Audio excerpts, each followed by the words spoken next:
So this is the map of the Forbidden City. Now you know why it is called the city. Wow. Forbidden City.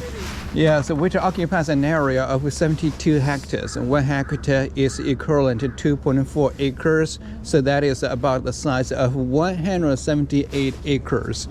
That is equivalent to the size of 100 football fields. Wow. The complex accommodates 9,317 rooms altogether in this place. If one wants to experience one individual room on a daily basis, it's gonna take 25 years. We can actually stay here for 2 days to see the different palaces. But today we're going to see the most important ones. They're all built along the central axis. And the Forbidden City is also divided into 2 parts, the outer court and the inner court. The outer court refers to those 3 major palaces where the emperors celebrated their birthday, the winter solstice, the Chinese New Year, and the ascending ceremony for the new emperors.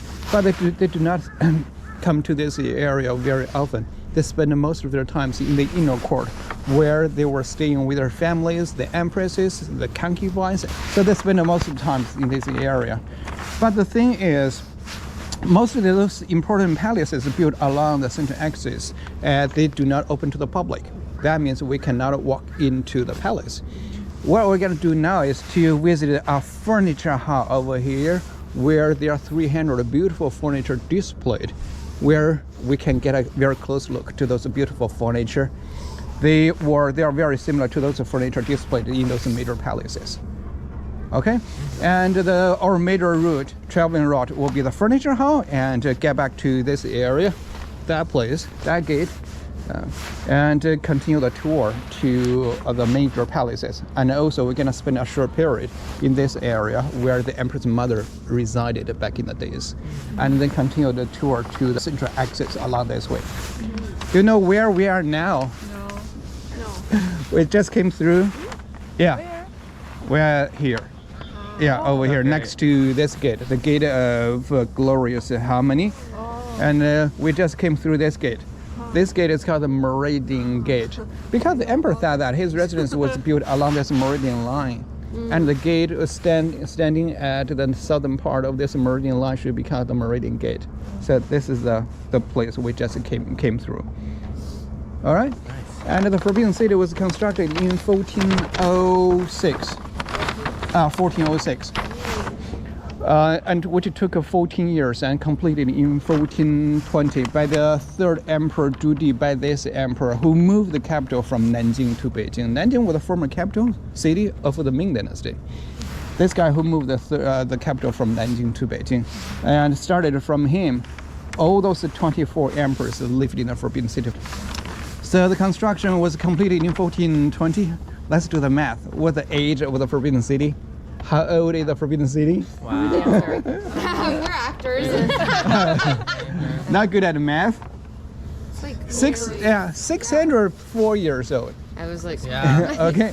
So those 24 emperors, they all lived in the Forbidden City for 500 years until to this guy, the last emperor who lived in the Forbidden City. I was thinking that. You see, you watch that movie, The Last Emperor? Yeah, we were just talking about that. Yeah. Yeah, that's the Hollywood movie, and which won 10 Oscar awards in 1988. There's only the picture out of the 26 paintings. Those Ming emperors and the Qing dynasty, there were many dynasties in China's feudal list. And it started from Qing dynasty 12,200 years ago. Qin, Han, Jin, Sui, Tang, Song, Yuan, Ming, Qing. Ming and Qing are the 2 latest dynasties. Pretty much all those emperors, they lived in the Forbidden City. And this guy was the last emperor in the Ming who committed suicide at the end of the Ming dynasty. At the age of only 34, he went up to the hill and hung himself because those enemies were attacking the Forbidden City. So he got so desperate, who gave the order to his empress, asking his empress to take her own life. She took the order and killed herself, and then went up to the hill and killed himself, which marked as the end of the Ming dynasty. And those enemies, they took over the Forbidden City for 28 days. And those Manchurian people, they come into Beijing and defeated those peasant uprising army or the enemies of those dynasty. They took over the Forbidden City and occupied the whole country and started a new dynasty, which is called Qing dynasty. Qing dynasty lasted for 267 years until to this last emperor, Emperor Puyi. He became the emperor at the age of only 3, and he was kicked out of here in 1924 at the age of only 18 years old. That was the case in 1924. The next year, in 1925, the whole complex opened to the public as a palace museum. So next year is going to be the 100th anniversary of the foundation of the Palace Museum. Wow. So warmly welcome, come back again. Yeah. You see, there are going to be a lot of new museums or display rooms open to the public. Cool. Any questions? That was amazing. So far, so good. Yeah. Let's get started from the furniture hall, which stands right behind this building. Okay.